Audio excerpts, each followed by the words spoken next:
રાજેશભાઈ અને મિત્રો, પ્રોગ્રામ તો જ્યાં સુધી તમને મજા આવશે ત્યાં સુધી કરીશ, પણ મારી પસંદગીના, જો કે હું જેટલા કહીશ એ બધા મારી પસંદગીના જ હશે, પણ મને કોઈ એમ કે દિનકરભાઈ બહુ ટાઈમ ઓછો છે આપણે અને 10 જ જોક કહેવાના છે, તો એ 10 જોક કયા હોય જેને ટોપ 10 કહેવાય, એવા ટોપ 10માંનો કોઈ પણ મારો ગમતો, મને સૌથી વધારે ગમતો કોઈ જોક આવશે ને તો પહેલેથી તમને કહીશ કે this is one of my top 10. એટલે તમારું થોડું કોન્સન્ટ્રેશન એ જોક ઉપર વધે, so you don't miss a good joke. હવે જે આવે છે ને this is one of the top 10.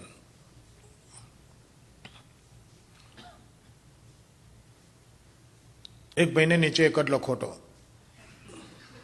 ગોળો, બોલ, બંટા, બધી જગ્યાએ નામ એના અલગ અલગ હોય છે, પણ હું એને કોમન નામ લખોટો પાડ્યો છે. બધાને બે હોય, એક ભાઈને એક જ લખોટો, અને ડૉક્ટરને ના જેવડો હોય એવડો જ હતો. હા તો કે લાડુ થોડો જ નાના બેન છે કે એક મોટો બને.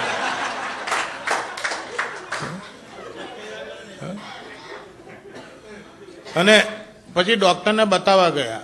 હવે ડૉક્ટરને જઈને કહેતા શરમાતો તો ચાલું મારે કહેવું કેવી રીતે કે મારે એક લખોટો છે. એ ડૉક્ટર કે what is the problem with you, તમને શું તકલીફ છે? કે ડૉક્ટર મારા ને તમારા બેના લખોટાઓનું ટોટલ કરીએ ને તો 3 થાય.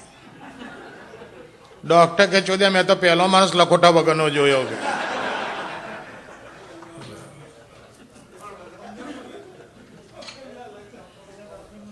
હા ડૉક્ટરને 3 હતા. અને અહીં બધા બેઠા છો, જો તમે મારું એક ઓબ્ઝર્વેશન બતાવું, બહિરાઓને નજર ના લગાડવા માટે બહિરાઓ કેટલો નખરા કરે, મેં સાંજે કાળા દોરા ધાગા ને ધતિંગ ને કંઈક નાટક કરે છે, અને પુરુષોને નજર લાગતી જ નથી. પુરુષોને નજર ના લાગે એના માટે કશું કરવું જ નથી પડતું. એનું કારણ ખબર છે?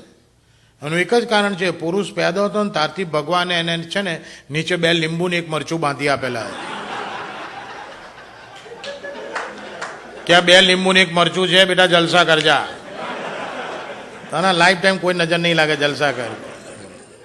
એટલે પુરુષોને આવું કશું કરવું જ નથી પડતું.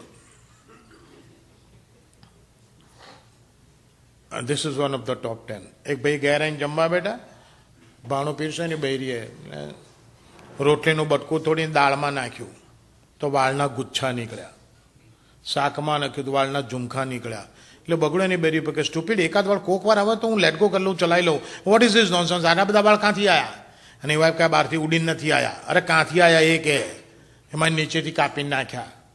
કે ભાન પડે છે બેન્ચો, તાર નીચેનો વાળ કાપીને મારા ખાવાના ના ખાય? અને વાઈફ કે કેમ ના ખાય? છેલ્લા અઠવાડિયાથી ખાવા બે છો ને પહેલા કોળી એવું જ બોલો છો, આમાં તો જોંટનો સ્વાદ નહીં, આમાં તો જોંટનો સ્વાદ નહીં. આજે હાલી જ દીધો કે કાલથી એ મગજમારી જ નહીં, એ સાંભળવો જાતનો સ્વાદ, જાતનો સ્વાદ.